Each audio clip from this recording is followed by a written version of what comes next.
Yeah, so welcome to this presentation. This is the compression of tech maturity in the age of AI. I will say, anyone who is familiar with me, the work I've done with Nordic APIs often comes across very like, panic. I promise this is actually going to have a good turn at the end. So let's let's dive into it. So who am I? I'll just kind of cover over this quickly. So as I mentioned, I'm an author with Nordic APIs. Been doing it for a long time. I'm also a partner at a boutique agency called Developer First, which is exactly what it sounds. It's an agency for developers first. Also founder at Riot, which is a company that I just started, which is all about content, weird content, fun, travel stuff, all sorts of things. And I also do marketing and events and gaming. So kind of a bizarre career. And a little bit of consultancy for clients in tech and biomedical. Was sort of my fear center for a long time. It was like, oh, let's not connect APIs to my heart, but feel a little bit better about it now. Highly varied education. I promise this is not braggadocious. There's a reason I'm going through all of this. Business, IT. What all this, I hope, is giving you a little bit of an idea about me is that I'm very, very focused on both the technical and the business aspect of what we're talking about. This really comes into play, especially with AI. We were just talking before this started that I think we all have experienced boards, especially our AI, it's got to be AI. That is like the new thing. And there's some good things about that, some concerns about that. So let me dive into sort of the crux of this argument. I'm going to do something I don't typically do, which is get to the point very fast. This is a model of tech maturity. So what is tech maturity? Tech maturity is basically looking at anything and saying from the introduction of the technology through the decline, what does that model actually look like? What is the practical implications of that? What is the way that we look at something as diverse as farming? 3-crop rotation, 4-field rotation. If anyone's into farming, that was a weird thing I fell into for a while. You'll know that tech, all of a sudden understanding that you could have one field fallow and you could plant certain kinds of crops next to other kinds of crops, suddenly you quadruple your output and your civilization grows. That is a good example of tech maturity. Took a long time. You can also apply it to hypersonic flight. This is a very broad model. So I'm going to give you a specific example of this, which is the internet and World Wide Web. Now, I will say, we're all nerdy people. I think we're all aware that internet, World Wide Web, not exactly the same technology. For a layman, they're sort of related. They're interconnected. They are sort of symbiotic. So let's look at what this actually looks like in this sort of tech maturity cycle. 1969, we start seeing the introduction of what will become the internet. Interconnected devices.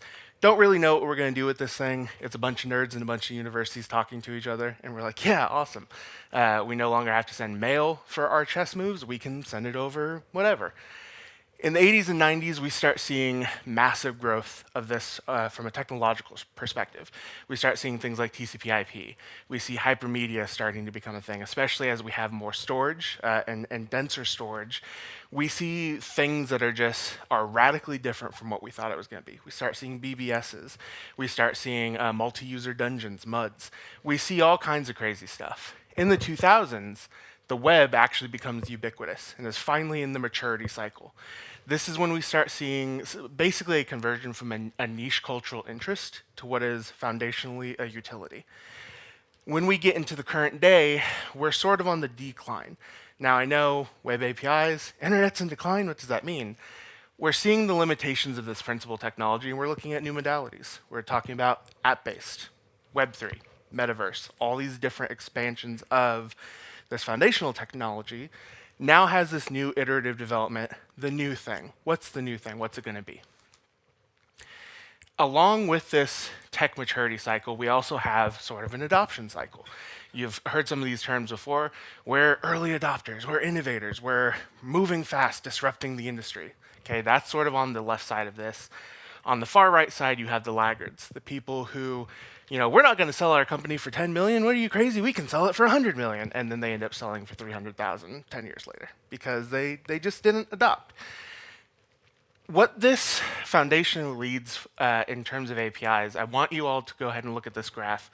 This is kind of shocking to me. When you look at something like Spotify, which for most of us, anyone who flew internationally, you probably use Spotify or Apple Music or something similar to that, it took them 11 years to get to 100 million users. Okay, that's a pretty good maturity chunk. They're still innovating. ChatGPT took 2 months. That is compression. That is radical compression.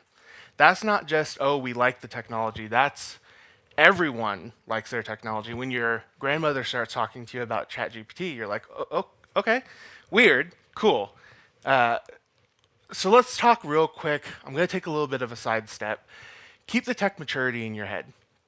Let's talk about what AI as it currently is, built, what it actually looks like. So what's the good of especially large language models approaches? Pattern recognition, fantastic. Anytime you need it to look at something and say, what is the next thing? Great. Content classification benefits from that, summarization, comparison, anything that is sequence dependent.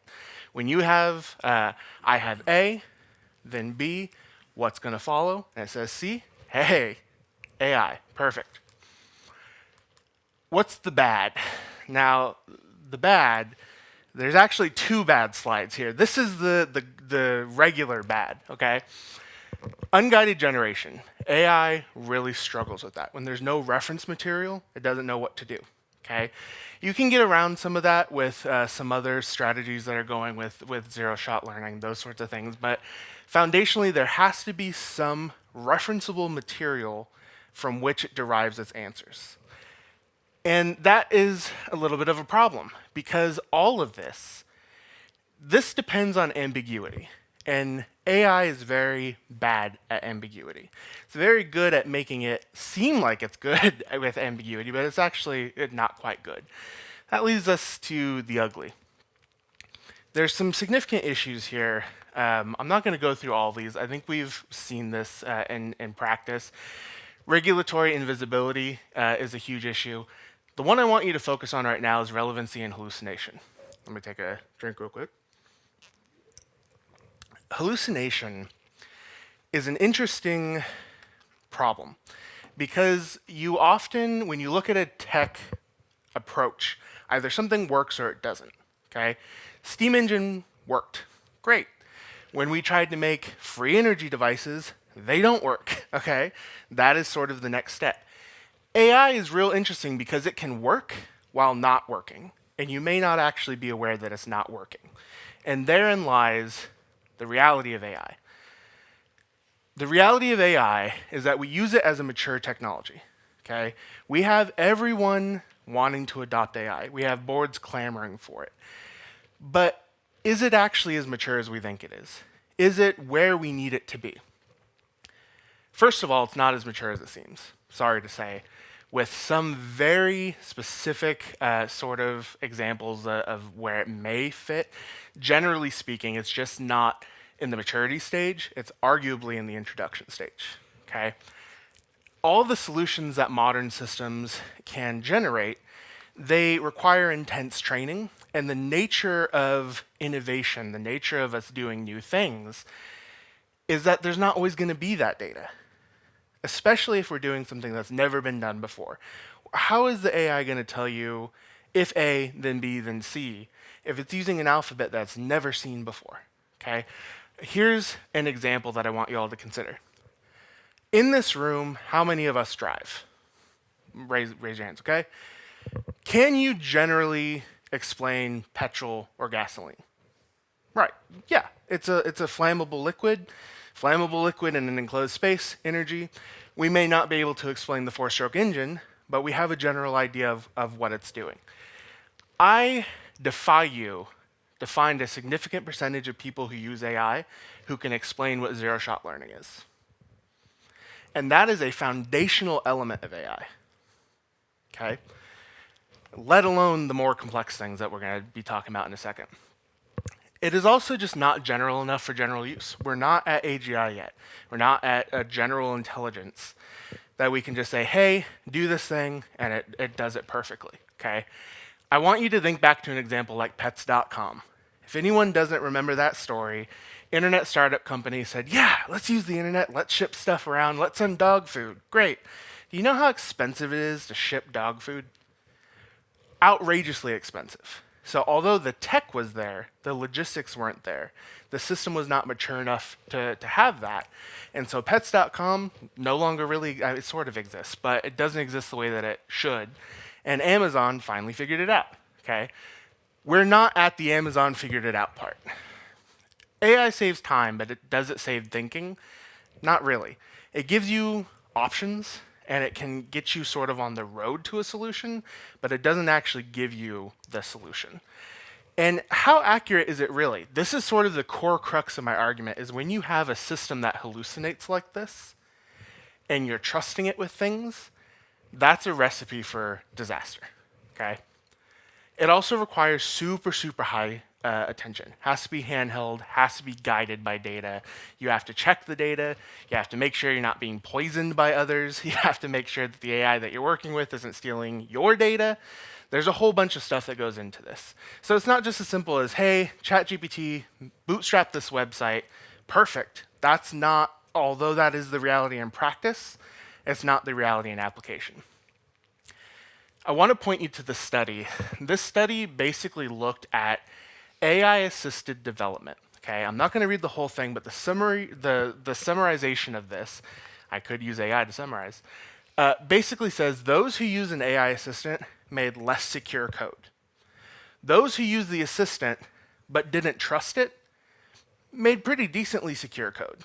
Okay, and those who realized the AI had some problems and said, actually, hold on, let's rephrase, let's ask, let's test, they made much better code with fewer security vulnerabilities. Now, how many companies do you think who are trying to adopt AI fit into that last category versus the first category? Okay. Let me give you a case study, because all this so far has been very sort of philosophical, lofty, sort of like, this is Kristopher's opinion. Here's an example.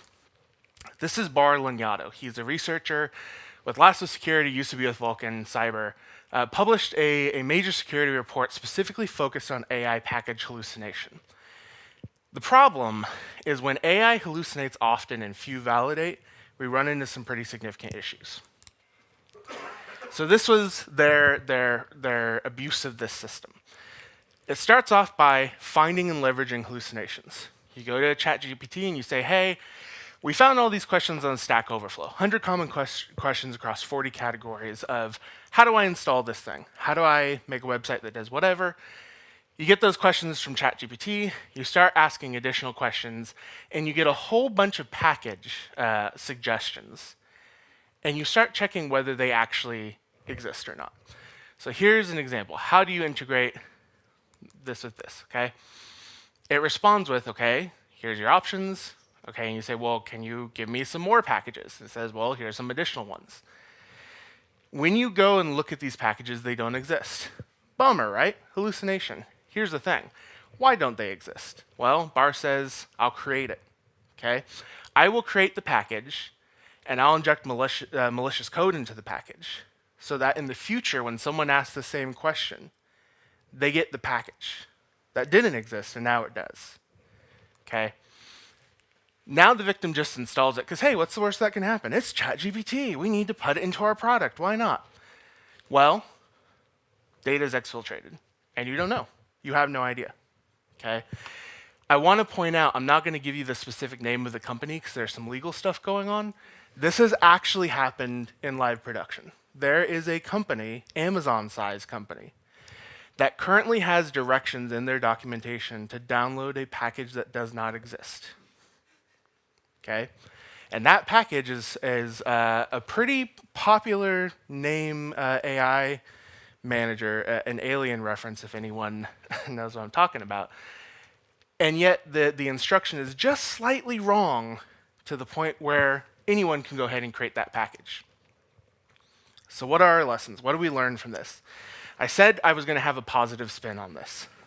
I sort of lied. There's a little bit, okay? Here's the lesson. AI is immature, but it's very powerful. I want you to think less about AI as farming, right? It is a technology, it's evolving. I want you to think more nuclear weapons, okay? It is a disruptive technology that has so much promise, but its tech compression, the compression of its maturity cycle, is tighter than any technology we've ever seen. We have gone over the course of months from a technology that most people had no idea how to use it to it being built into our phones, into our headphones, our devices, our TVs, in ways you may not even be aware of because there's just not ample documentation for it. And so I want you all to really take this to heart, okay? Just because the tech itself is cool and just because it seems mature does not mean that we have to rush to adopt it. I'm not saying don't adopt it, okay? This is the good spin that I will give you now. There's an example of an AI system that was, I believe, if I'm correct, it was designed to detect whether it was bread or toast. Super dumb, right? Very simple, very whatever. They discovered that this system was actually really good at detecting cancer, that it could go through chest x-rays, MRIs, and it could detect the fuzzy margins, the differential coloring, and it could detect those things. That is amazing. It's also terrifying because it tells you something as simple as, is it toast? Could become such an earth-shatteringly influential thing that we really need to treat this technology with the kinds of the gloves, the kid gloves, for lack of better terms, the respect, the understanding that it really deserves, and we shouldn't rush to adopt it just because we can. So that is my thesis. If you want to follow me, here's my link tree, all kinds of stuff.